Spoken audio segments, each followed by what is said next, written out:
একাদশের দিন ব্রহ্ম মুহূর্তে স্নান করবেন। সামনেই 30শে ফাল্গুন, আজকে 24 তারিখ তো, 30শে ফাল্গুন আসছে পাপ মোচন একাদশী তিথি।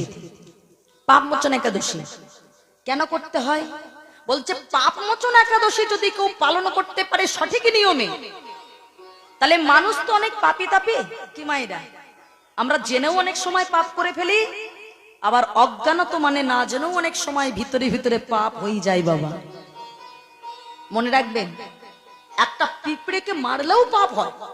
এই পাপ থেকে উদ্ধার হবে কি করে? যুধিষ্ঠির মহারাজ ভগবান শ্রীকৃষ্ণের কাছে একটা প্রশ্ন করেছিল,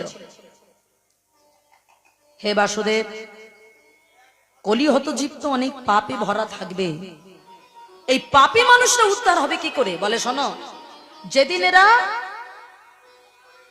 চৈত্র মাসের কৃষ্ণপক্ষের একাদশী, যেটা হলো পাপ মোচন একাদশী, এটা পালন করতে পারবে, সমস্ত পাপ তাপ থেকে এরা মুক্তি পাবে। হ্যাঁ, এর একটা গল্প আছে মায়েরা, এই প্রমাণ দিয়েছিল। আপনারা যদি জানতে চান, এই প্রমাণ দিয়েছে ভবিষ্যৎ পুরাণে। বলছে শোনো, রাজা মানধাতা, ভালো করে বুঝবেন, পাপ মোচন একাদশী পালন করলে কি ফল পাওয়া যায়। একবার রাজা মানধাতা লোমশ ঋষির কাছে জানতে চেয়েছিলেন, হে ঋষিবর, এই জগতের মানুষ আমরা যত পাপ তাপ করি, আমরা উদ্ধার পাবো কি করে? বলে শোনো, চৈত্র মাসের কৃষ্ণপক্ষের যে একাদশী, যেটার নাম হলো পাপ মোচন একাদশী তিথি, এটা যদি কেউ পালন করতে পারে, তাহলে তার সমস্ত পাপ তাপ সব দূরীভূত হয়ে যাবে। এর একটা ঘটনা আছে বাবা। ঘটনাটা কেমন? একজন অপ্সরা, তিনি এই পাপ কর্ম করেও পাপ মোচন একাদশী করে তিনি উদ্ধার হয়ে গিয়েছিল বাবা। চপন ঋষির পুত্র, যার নাম ছিল মেধাবী ঋষি। আর এই মেধাবী ঋষি একবার গিয়ে বসে বসে তপস্যা করছে বাবা। কোথায়?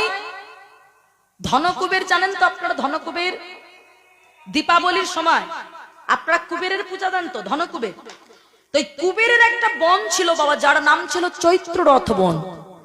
আমাদের অনেকের দেখবেন ভালো বাগান বাড়ি থাকে না, সুন্দর সাজানো, ফুল দিয়ে সাজানো, সুন্দর পুষ্করিণী করা, ভালো সরোবর করা, তা ভালো ফল ফুল দিয়ে কুবেরের একটা বন ছিল, যে বনটার নাম হলো চৈত্র রথ বন। ভালো করে শুনবেন, এগুলো জানা দরকার। আমরা সনাতন ধর্মের মানুষ, এত অন্ধ থাকা ভালো নয় বাবা। তা কুবেরের সেই বনটায় যা কারা যেত, স্বর্গ থেকে দেবদেবীরা এবং অপ্সরারা, তারা ওইখানে নেমে এসে তারা ঘুরে বেড়াতো, বিহার করত। এমন সময় ওইখানে বসে বসে তপস্যা করছে চপন ঋষির পুত্র, যার নাম হলো মেধা।